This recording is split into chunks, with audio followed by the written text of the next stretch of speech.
하나님의 말씀 디모데후서 3장 14절부터 17절까지입니다. 디모데후서 3장 14절부터 17절 한 절씩 교독하기로 하겠습니다. 하나님 말씀입니다. 3장 14절. 그러나 너는 배우고 확신한 일에 거하라. 너는 내가 누구에게서 배운 것을 알며 어려서부터 성경을 알았나니 성경은 능히 너로 하여금 그리스도 예수 안에 있는 믿음으로 말미암아 구원에 이르는 지혜가 있게 하느니라. 모든 성경은 하나님의 감동으로 된 것으로 교훈과 책망과 바르게 함과 의로 교육하기에 유익하니 이는 하나님의 사람으로 온전하게 하며 모든 선한 일을 행할 능력을 갖추게 하려 함이라. 아멘. 보통 미국에서는 10월 31일을 할로윈으로 생각합니다. 근데 원래는 이 날이 우리 특별히 교회에서는 그 종교 개혁일로 우리가 기억을 해야 합니다. 약간은 생소한 이야기처럼 들릴 수 있으나 이 10월 마지막 주일은 종교 개혁 주일입니다. 벌써 종교 개혁이 일어난 지 500년이 넘었습니다. 정확히 말하면 506년이 지났습니다. 우리 교회가 속해 있는 교단이 종교 개혁의 전통과 신학을 추구하고 따르는 교단입니다. 잠시 오늘 본문을 다루기 전에 그 종교 개혁의 배경을 아주 간단하게 말씀을 드림으로 설교를 시작해 보겠습니다. 마틴 루터는 부패한 중세 로마 캐톨릭 교회의 그 상징과도 같았던 그 면죄부 판매를 반대했습니다. 여러분, 면죄부에 대해서 기억하고 계시죠? 교회 헌금통에 면죄부를 사서 그 동전을 넣으면 그 나무통의 동전이 딸랑 소리가 나는 순간 연옥에 있던 영혼이 천국으로 옮겨진다는 이 거짓된 구원론을 주장한 중세 캐톨릭을 마틴 루터는 반대했습니다. 그래서 루터는 1517년 10월 31일에 95개의 조항의 반박문을 적어서 비덴베르크 성단 문 앞에 붙임으로 이 종교 개혁의 출발점이 되었습니다. 놀라운 사실은 하나님은 이 일을 사용하셔서 그 중세 교회를 새롭게 하셨고 바른 복음이 그 후 교회에게 전수되게 하셨다는 것입니다. 성경이 증거하는 진리에서 멀어진 중세 교회를 향하여서 오직 성경, 오직 그리스도, 오직 은혜, 오직 믿음, 오직 하나님의 영광이라는 이 슬로건을 외쳤던 것입니다. 이미 500년이 지났지만 이 종교개혁은 단순히 과거에 있었던 하나의 사건이 아니라 오늘까지, 아니 주님이 재림하시는 그날까지 이 정신과 신학은, 이 말씀은 계속 이어져야 하고 또한 이어질 것입니다. 앞으로 우리가 5번에 걸쳐서 이 오직 시리즈를 다루려고 합니다. 오늘은 첫 번째 시간으로 오직 성경인데요. 이 종교개혁은 교회들에게 오직 하나님의 말씀을 따라서 교회가 세워져야 하고 계속해서 하나님의 말씀을 따라서 교회는 개혁되어야 함을 확실하게 알려주는 것입니다. 요즘은 세상에서 가장 먼저 개혁되어야 할 대상으로 지목당하는 것이 어디죠? 교회입니다. 마음이 아픈 현실이죠. 세상 사람들이 이 교회가 회개해야 된다고, 교회가 개혁되어야 된다고 생각하고 말하고 있습니다. 마음이 아픈 현실이지만 우리 자신을 주의 말씀으로 살피고 우리 주의 말씀이 우리의 마음과 삶을 변화시키는 그런 복된 시간이 되었으면 좋겠습니다. 주의 말씀을 통해서 교회의 본질과 목적을 우리가 재발견하기를 원하고 다시 우리 모두가 복음 앞에 설 수 있기를 기도합니다. 오직 성경, 오직 성경. 오늘 본문 14절만 같이 가볼까요? 14절만 같이 읽죠. 3장 14절 다 같이 시작. 너는 배우고 확신한 일에 거하라. 너는 내가 누구에게서 배운 것을 알며. 아멘. 그 14절 첫 번째 부분에 보면은 그러나 너는 배우고 확신한 일에 거하라고 증거하고 있습니다. 이 말씀은 이 디모데후서는 바울이 그의 제자 디모데에게 전한 말씀인데요. 그러나 너 디모데는 배우고 확신한 일에 거하라고 강하게 말합니다. 그러나 너는 여전히 세상이 악하고 사람들이 하나님보다 자기를 더 사랑하고 돈을 더 사랑하고 쾌락을 더 사랑한다 할지라도 너 디모데는 흔들리지 말고 하나님 말씀 안에 거하여 끝까지 하나님의 사람으로 굳건히 서라고 명하는 것입니다. 디모데가 당한 그 상황, 어렵고 힘든 상황이지만 너는 배우고 확신한 일에 거하라고 명합니다. 하나님의 사람들은 배운 말씀에 거해야 합니다. 교회는 선포된 진리의 말씀에 머물러야 합니다. 근데 이 배운 말씀에 거하는 것은 단순히 말씀의 가르침을 받고 끝나는 것이 아닙니다. 말씀을 배우는 목적은 단지 교육에 있지 않고 변화에 있습니다. 변화. 마태복음 28장 20절에 주님 이렇게 말씀하셨어요. 내가 너에게 분부한 모든 것을 가르쳐 지키게 하라. 우리 사랑하는 성도님들이 우리 행복한 교회가 성경적인 교회가 되기를 원하시잖아요. 그렇죠? 그리고 그렇게 되기를 기도하시잖아요. 이 성경적인 교회는 성경의 가르침을 가르치고 설교하는 것만이 아니라 그 말씀이 우리를 다스리고 우리 안에 들어가서 우리를 새롭게 하고 우리로 죄를 깨닫게 하고 회개하고 변화의 역사가 일어나므로 우리가 주의 성품 곧 그의 거룩하심을 닮아가는 것입니다. 우리가 주의 말씀을 듣고 먹고 사는 것이 매우 중요한데 거기서 끝나면 안 되고 우리는 그 말씀을 따라 사는 것도 반드시 필요하다는 것입니다. 먹고 사는 게 중요한데 그것을 따라 사는 것. 말씀을 따라갈 수 있는 은혜를 주님이 주시기를 기도합니다. 그 14절에서요. 너는 내가 하반절에서 너는 내가 누구에게서 배운 것을 알며 라는 말씀이 나옵니다. 디모데는요. 어려서부터 이 어머니 유니게와 외할머니 로이스를 통해서 말씀을 배웠습니다. 또한 그가 나중에 바울을 만나서 성경을 배우게 됐는데 이 디모데가 참으로 복된 것은 그의 어머니와 할머니에게 성경을 배운 것입니다. 우리 한번 같이 가볼까요? 디모데후서 1장 5절 한번 보십시오. 디모데후서 1장 5절 한번 같이 읽어볼까요? 1장 5절 다 같이 시작. 이는 내 속에 거짓이 없는 믿음이 있음을 생각함이라. 이 믿음은 먼저 내 외조모 로이스와 내 어머니 유니게 속에 있더니 내 속에도 있는 줄을 확신하노라.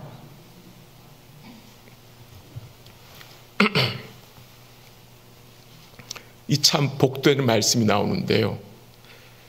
할머니와 어머니로부터 디모데에게 전수된 믿음은 보통 믿음이 아니었습니다.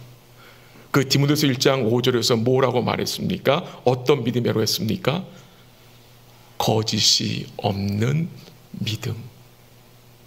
내 속에 거짓이 없는 믿음이 있음을 생각함이라. 근데 이 믿음은 먼저 내 외조모 로이스와 내 어머니 유니게 속에 있던 것인데, 이 믿음이 내 디모데 내 속에도 있는 것을 확신한다고 했습니다. 할머니와 어머니가 거짓이 없는 믿음을 가지고 있었는데, 그 믿음이 디모데까지 연결이 된 것입니다. 거짓이 없는 믿음이 어떤 믿음입니까? 삶의 모든 영역 속에서 표현되는 믿음입니다. 교회 안에서만이 아니라 교회 밖에서도 삶의 모든 영역 속에서 표현되는 믿음. 우리의 자녀들이 거짓이 없는 믿음의 모습을 보고 자라나기를 기도합니다. 그래서 우리 모두가, 저를 포함해서 우리 사랑하는 성도들이 더 큰 영적 부담을 가지고 가정에서 거짓이 없는 믿음을 자녀들 앞에서 드러내야 합니다. 이것이 주의 부르심입니다. 함께 하신 우리 부모님들 중에는 자녀들의 신앙 문제로 인해서 마음의 고통과 아픔을 겪는 분들이 계실 수 있습니다. 부탁드리는 것은 낙심하지 마시고 주의 은혜를 의지하여 다시 힘을 내서 기도하시기를 부탁을 드립니다. 우리가 배우고 확실한 일에 거해야 하는 이유가 나오는데, 오늘 읽지는 않았지만 그 3장 13절 가보세요. 디모데후서 3장 13절 한번 같이 읽어볼까요? 시작. 악한 사람들과 속이는 자들은 더욱 악하여져서 속이기도 하고 속기도 하나니. 왜 우리가 배우고 확신한 일에 거해야 합니까? 악한 사람들과 속이는 자들이 다른 복음으로, 거짓 가르침으로 뭐하기 때문에? 속이기 때문입니다. 얼마나 많은 사람들이 거짓 가르침에 속아 멸망의 길로 가고 있습니까? 사단은 처음부터 하와를 속였습니다. 거짓으로 하와를 미혹했습니다. 창세기 3장 1절에 보면은 사단이 이렇게 말하죠. 하나님이 참으로 너희에게 동산 모든 나무의 열매를 먹지 말라 하시더냐라는 식으로 말하면서 이 하나님 말씀에 대한 의심을 갖게 했습니다. 거기서 끝나지 않았습니다. 사단은 뭐라고 유혹했습니까? 선악을 알게 하는 열매를 먹어도 결코 죽지 않는다. 그리고 도리어 너희가 하나님과 같이 된다고 거짓말을 했습니다. 그래서 교회는 배우고 확신한 일에 하나님의 말씀 안에 거해야 합니다. 하나님의 말씀 안에 거하는 것은 말씀을 떠나지 않는 것이고 그 범위를 벗어나지 않는 것이고요. 그 말씀 안에 머물러 있고 그 안에서 사는 것입니다. 우리가 말씀 안에 거해야 마음에 뭐를 누릴 수 있습니까? 평안과 안식과 기쁨을 누릴 수 있고요. 여러 가지 시험을 견딜 수 있는 힘이 어디서 옵니까? 주의 말씀에서 옵니다. 믿음은 견디는 것인데요. 견디려면 힘이 필요한데, 여러분 그 힘이 어디서 주어집니까? 주의 말씀으로부터 그 힘이 임한다는 것입니다.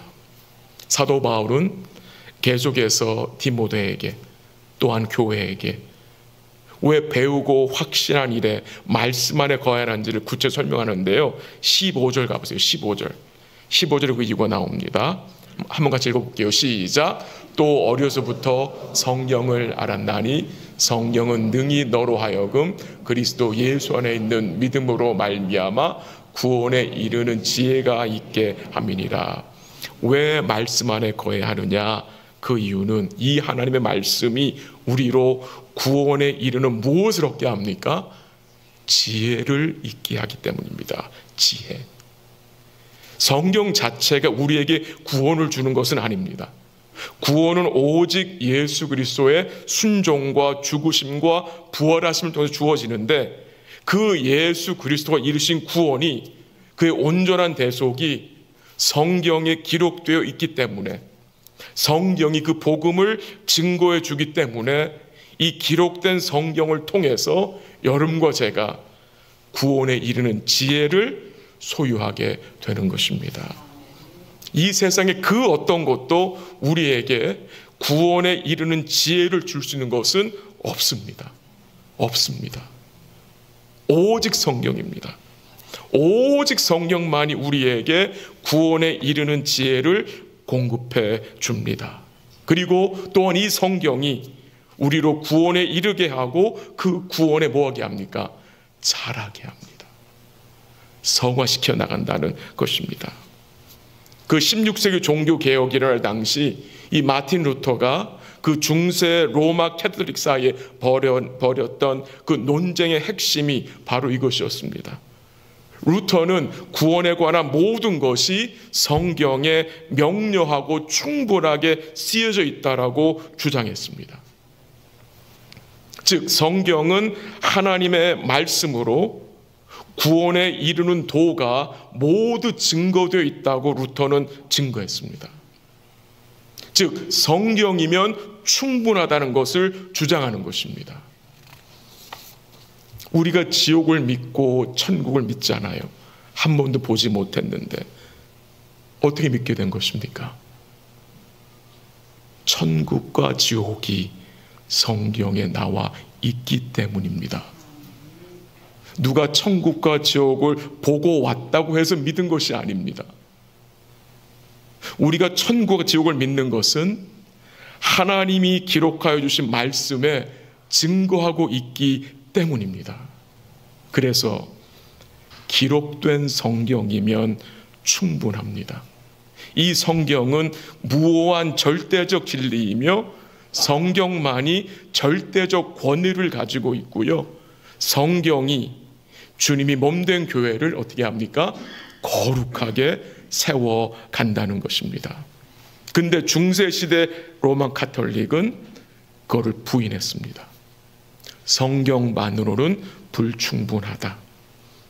교회의 전통이 성경에 더해져야 하고 교황의 말이 성경에 더해져야 한다고 잘못된 주장을 한 것입니다. 여전히 그런 주장을 합니다.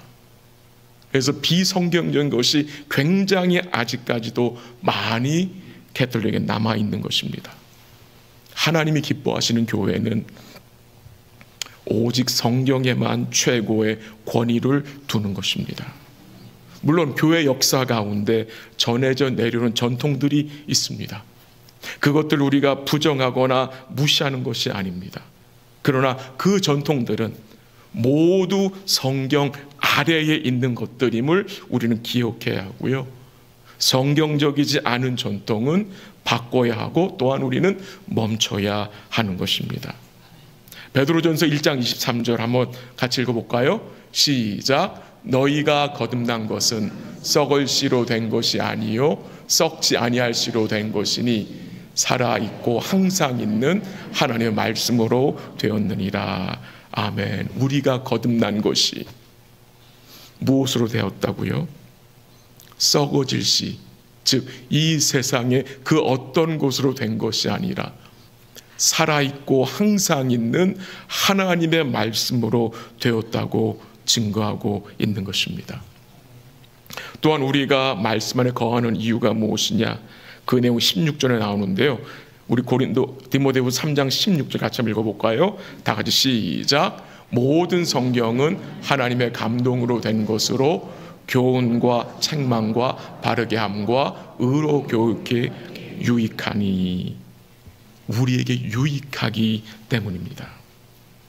성경이 우리에게 유익하기 때문입니다. 그래서 우리는 배운 이 확신한 말씀에 거해야 하는 것입니다. 먼저 그 16절에 보니까 모든 성경은 어떻게 된 거라고요? 하나님의 감동으로 되었다고 합니다. 감동으로 되었다. 이 감동이란 단어의 뜻은 숨을 불어 넣었다는 말입니다. 또는 입김이라고도 이해할 수 있습니다. 이 감동이란 말을 영어 성경에서는 God breathed 했습니다. God breathed. 하나님이 숨을 내셨다는 말이죠. 즉, 이 말씀은 성경의 기원은 사람이 아니라 하나님이심을 증거하는 것입니다. 한 구절 더 읽어볼게요. 베드로후서 1장 21절. 한번 같이 읽지요. 시작. 예언은 언제든지 사람의 뜻으로 난 것이 아니요 오직 성령의 감동하심을 받은 사람들이 하나님께 받아 말한 것임이라. 아멘. 분명히 증거하죠. 예언은 사람의 뜻으로 난 것이 아니요 오직 성령의 감동하심을 받은 사람들이 하나님께 받아 말한 것임을 증거합니다. 본문 16절에서 성경이 우리에게 유익하다고 했습니다. 왜요? 성경 우리를 교훈하고 책망하고 바르게 하고 의로 교육하기 때문입니다. 다윗도 시편 19편에서요 성경이 주는 유익을 자세하게 설명을 했는데요. 한번 7절 시편 19편 7절 한번 같이 읽게요. 시작. 여호와의 율법은 완전하여 영혼을 소성시키며 여호와의 증거는 확실하여 우둔한 자를 지혜롭게 하며. 8절 여호와의 교훈은 정직하여 마음을 기쁘게 하고 여호와의 계명은 순결하여 눈을 밝게 하시도다. 여호와를 경외하는 도는 정결하여 영혼까지 이르고 여호와의 법도 진실하여 다 의로우니 곧 그 많은 순금보다 더 사모할 것이며 꿀과 송이꿀보다 더 달도다. 또 주의 종이 이것으로 경고를 받고 이것을 지킴으로 상이 크니이다. 아멘. 하나님의 말씀이 주는 유익을 다윗은 자세하게 설명해 주었습니다. 이 성경은요 우리에게 교훈을 줍니다. 교훈. 하나님에 대해서, 죄사함에 대해서, 구원과 삶과 영생에 대해서, 하나님 앞에서 옳은 것과 그른 것에 대해서, 우리 인생의 문제에 대해서 바르게 교훈하고 문제의 답을 주기 때문에 유익한 것입니다. 또한 성경은 우리를 책망합니다. 그래서 유익한 것입니다. 성경은 좌우에 날쌘 어떤 검보다 예리하여 우리의 마음을 찌르고 쪼개기까지 한다고 했습니다. 놀라운 것은 이 성경은요 우리 마음의 숨은 죄악을 들춰냅니다. 깨닫게 합니다. 그래서 회개케 하는 것입니다. 그래서 유익한 것입니다. 또한 성경은 우리를 바르게 하고 의로운 삶으로 인도합니다. 성경은 삐뚤어진 마음을, 삐뚤어진 생각을 바로 잡아줍니다. 여러분 그 키 작은 삭개오 기억나시죠? 삭개오. 삐뚤어진 마음을 가지고 있던 삭개오. 다른 사람을 희생시켜 자기의 욕구를 채웠던 삭개오가 주님을 만난 후에, 복음을 들은 후에 그가 어떻게 되었습니까? 바르게 되었잖아요. 의롭게 되었잖아요. 도둑질한 것을 다 어떻게 나눠주면서 그가 그리스도를 위해 살게 되었잖아요. 이것이 복음의 능력인 것입니다. 복음은, 이 주의 말씀은 우리를 바르게 잡아줍니다. 굽어진 생각을 바르게 펴주는 거예요. 불의한 자를 의로운 자로 세워주는 거예요. 그래서 이 말씀이 우리에게 필요한 것입니다. 우리가 이처럼 공예배에서 주의 말씀을 듣습니다. 또 여러분들이 개인적으로 가정에서 또한 직장에서 성경을 열고 읽고 묵상하시기도 합니다. 이런 모든 과정에서 우리에게 필요한 것은 무엇이겠습니까? 우리의 생각을 말씀 앞에 항복하는 것입니다. 항복입니다. 하나님이 핏값 주고 사신 교회가 이 나아가야 할 길은 하나님 말씀 앞에 항복하는 것이고요. 그 말씀을 따라가는 것입니다. 그래서 여러분과 저에게 필요한 것이 무엇입니까? 듣는 마음입니다. 듣는 마음. 이 저녁 이걸로 같이 기도하길 원합니다. 하나님, 우리에게 듣는 마음을 주옵소서. 이 계속해서 듣는 마음을 유지할 수 있도록 우리의 마음을 겸손케 하시고 우리의 마음이 부드러운 좋은 밭이 되게 해달라고. 여러분, 그 사무엘의 고백이 생각 안 나세요? 생각나시죠? 주여 말씀하시옵소서. 주의 종이 듣겠나이다. 이게 바로 믿음의 겸손한 자세인 것이고요. 이런 복된 자세가 여러분과 저에게 지속적으로 있기를 간절히 기도합니다. 마지막으로 우리가 말씀 안에 거해야 하는 이유는 17절에 나오는데 한번 같이 가보죠. 17절 다 같이 시작. 이는 하나님의 사람으로 온전하게 하며 모든 선한 일을 행할 능력을 갖추게 하려 함이라. 아멘. 우리가 말씀 안에 거해야 하는 이유는 이 말씀이 우리를 어떻게 합니까?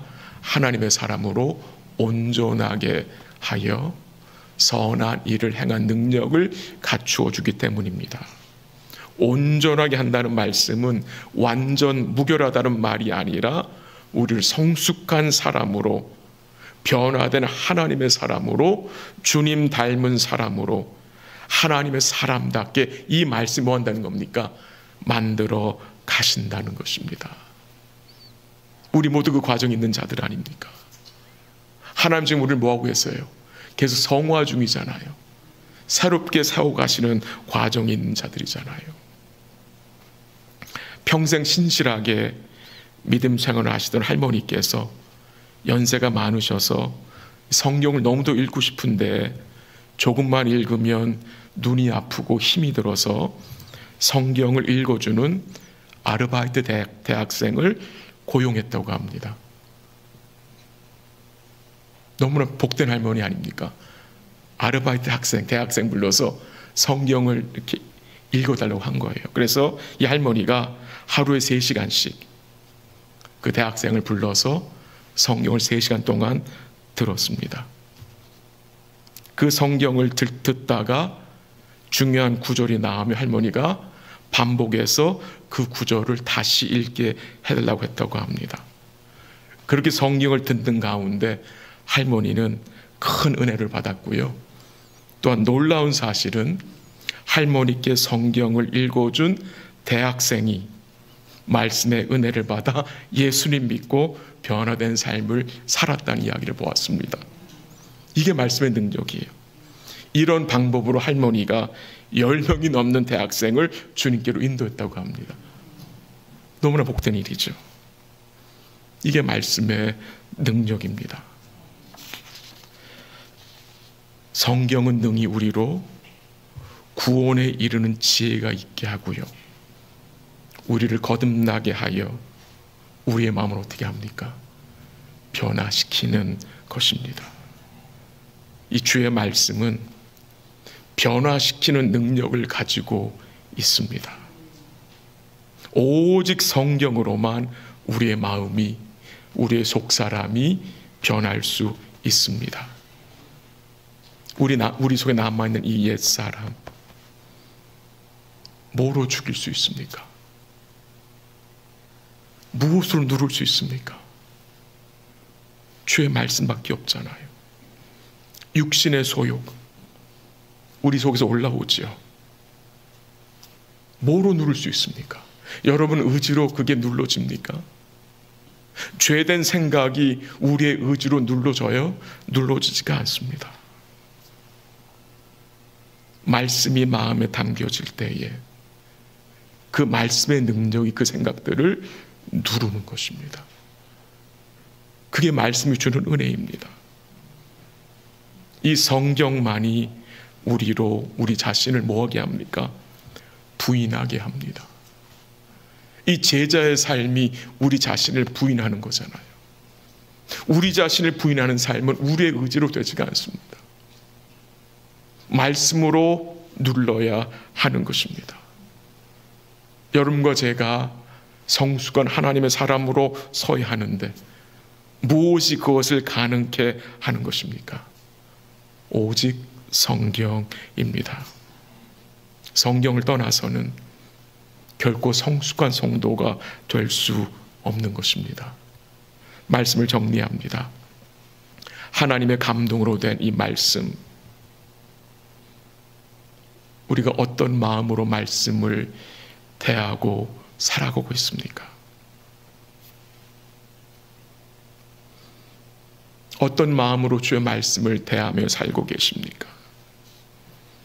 오직 성경만이 우리의 믿음과 삶의 유일한 표준과 충분한 근거임을 우리가 알고 있잖아요. 믿고 있잖아요.